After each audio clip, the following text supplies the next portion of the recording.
Welcome, listeners. I'm Alison Rose Levy of the Robust Opposition and Connect the Dots on Progressive Radio Network. And we're here today at the People's Summit, which has just been a terrific gathering. It's like a Bernie Sanders and company revival of the group that really is ready to take back democracy and do all the hard work and all the organizing and all the collaboration that's needed for it. So today I'm really excited to be talking to Sarah Jaffe, and she's the author of Necessary Trouble, Americans in Revolt. Well, it's happening.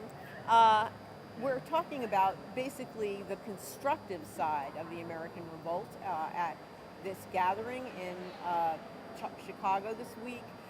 And Sarah covers the labor movement for The Nation magazine, and her book is a Nation book.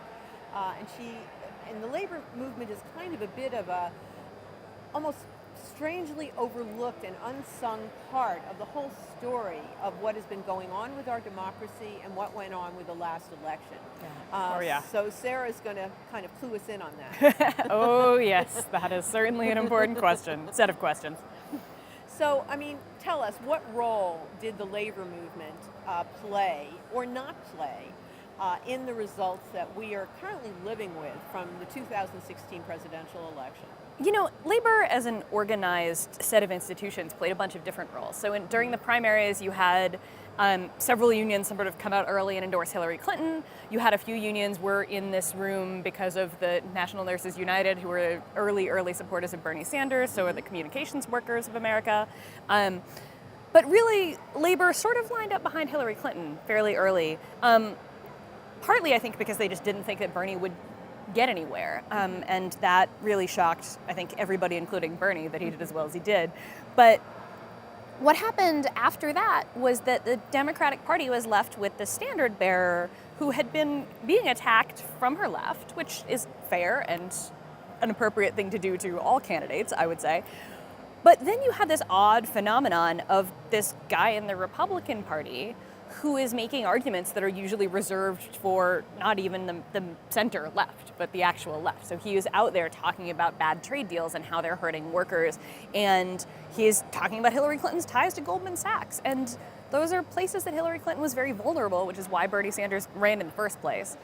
And he was lying, but Donald Trump was saying things that working people wanted to hear. And so when I was, talking to folks who are union members, who are members of, again, pretty progressive unions, when we're talking about CWA members in Albany in the Momentum strike, or United Steelworkers members in Indiana who were at the Carrier plant that Donald Trump so famously homed in on, right? Donald Trump was speaking in their language, and it wasn't the language of white supremacy, it was the language of you're gonna lose your job. And not really, organized labor could endorse Hillary Clinton, but they couldn't make everybody vote for her. Mm-hmm.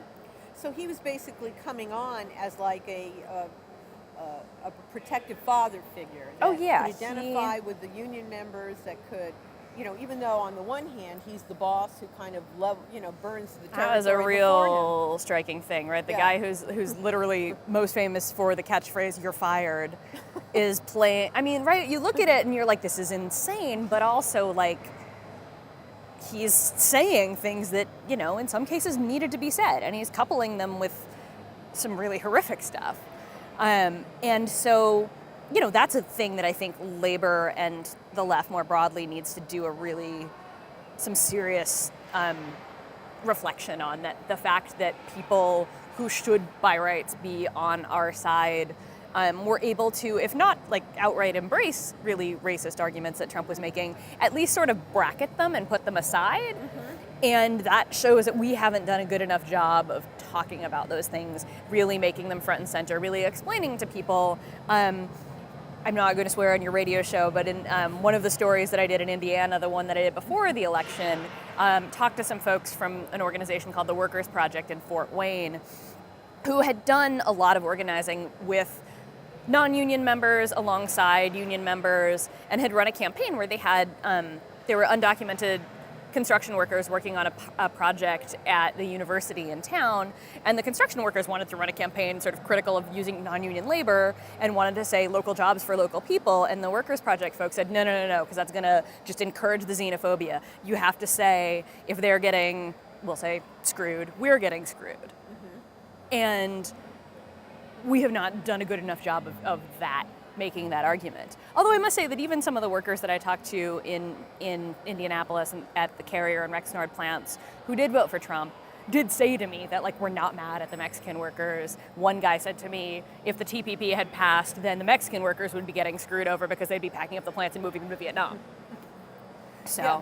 Well, overall, one of the things that I was sharing with you when we talked right before the show was that I've been covering the TPP and the other trade deals beginning in about 2014. Yeah. And one of the things that my coastal friends and followers were saying to me is, these deals are too complicated.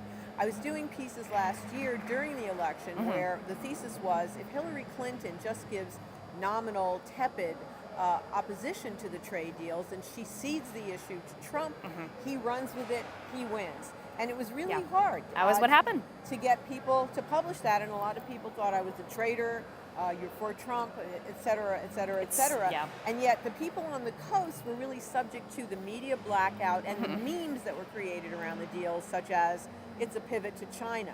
The impact on the heartland of America was something that people didn't see if they were from the more educated liberal, and then to turn around and call people who lost their job, derogatories or illiterates or deplorables or whatever to insult them is adding insult to injury. Well, and it doesn't work. I mean, it obviously didn't work, right? It was Clinton's campaign strategy, and it blew up in her face because you saw people making like deplorable. If I say anything critical of Trump on Twitter, I get like 1,000 people who like deplorable as their Twitter display name tweeting at me, right? People made it a badge of honor.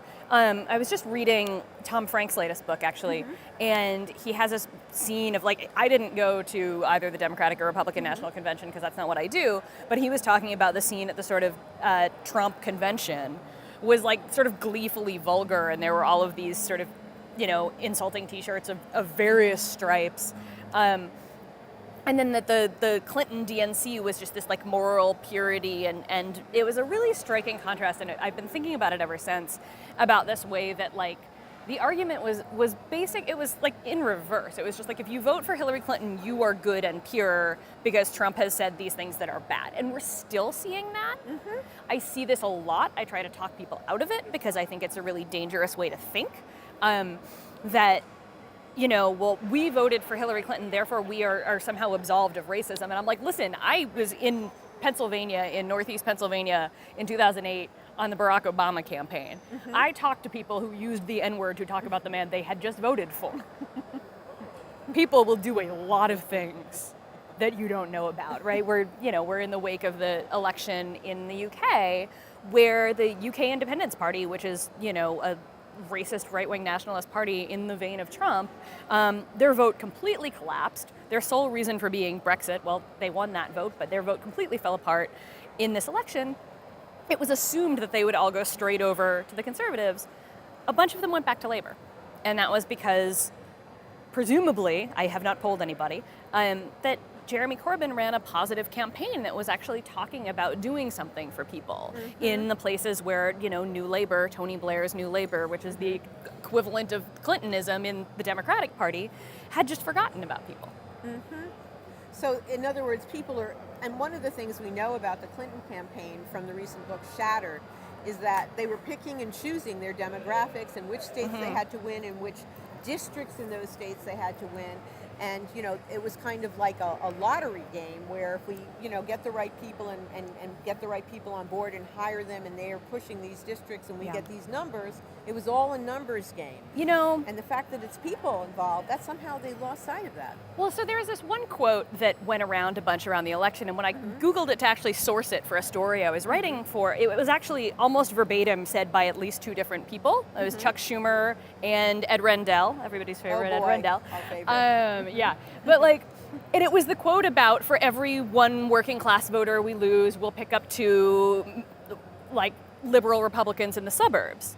And that was the fact that these two people who were both Hillary Clinton surrogates on the campaign trail said almost verbatim this thing makes me fairly sure that it was actual strategy, right? That this was not just something that Ed Rendell is known for popping off. But like, I'm fairly sure that the fact that both of these people, and Chuck Schumer pops off less, so like, this was probably strategy, this was probably a document or a conversation that had been had, this was probably talking points that went out.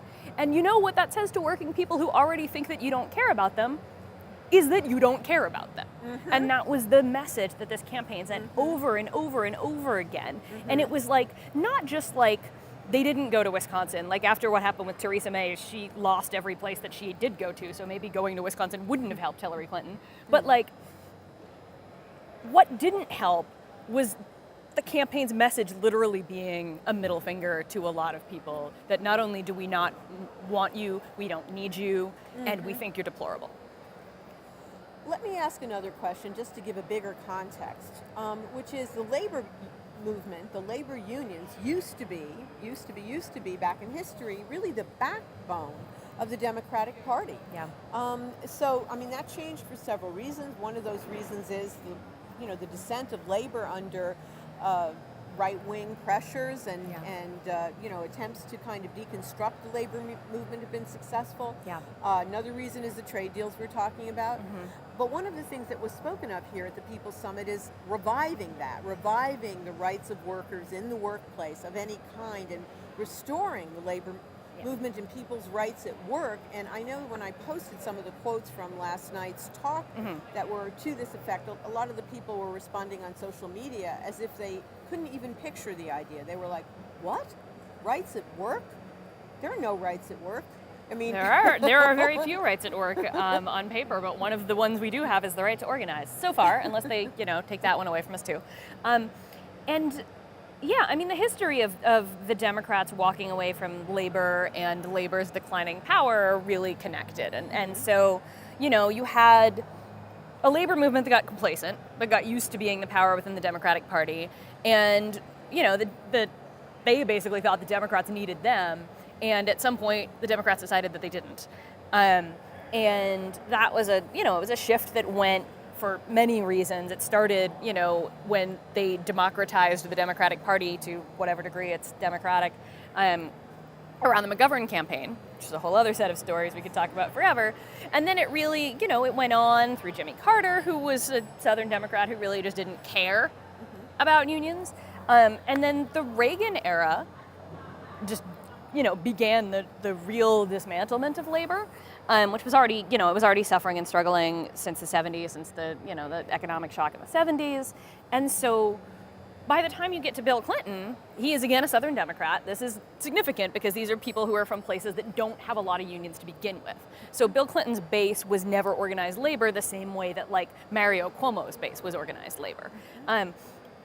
And then Bill Clinton decides that he's going to be the kind of Democrat that is going to change things. And what that means is embrace neoliberalism and go cuddle up to Wall Street.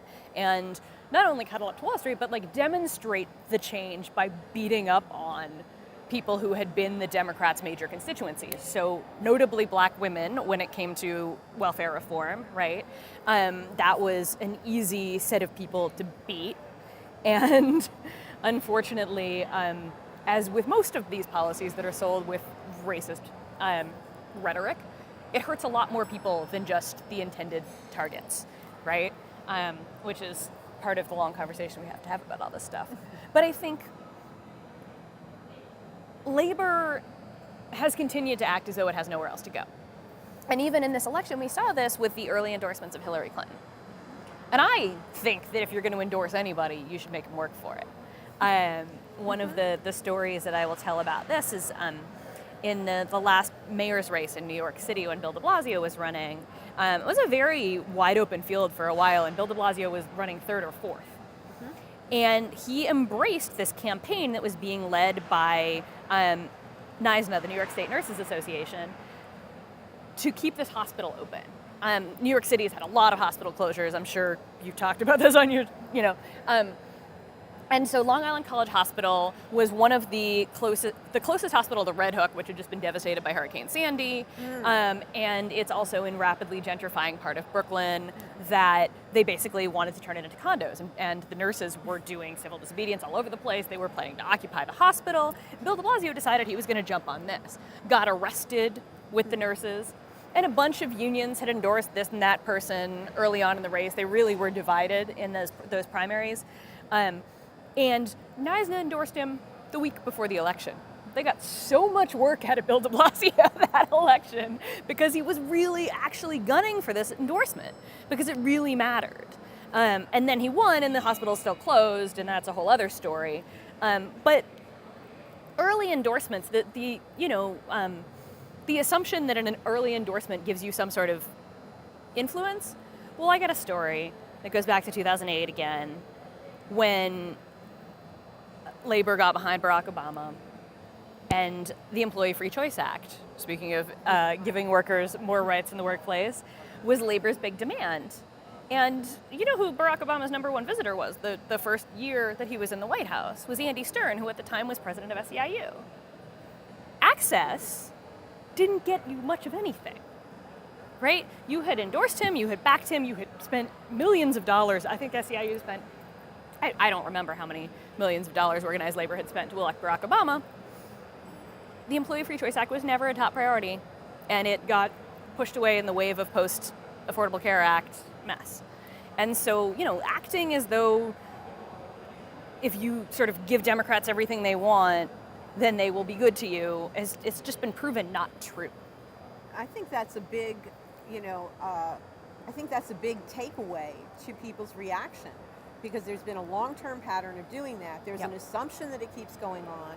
And in fact, on a completely other topic, but Van Jones was just talking about that in terms of the black population really being counted on to deliver for the Democratic Party. And he was in a very moderate, neutral position all throughout the election.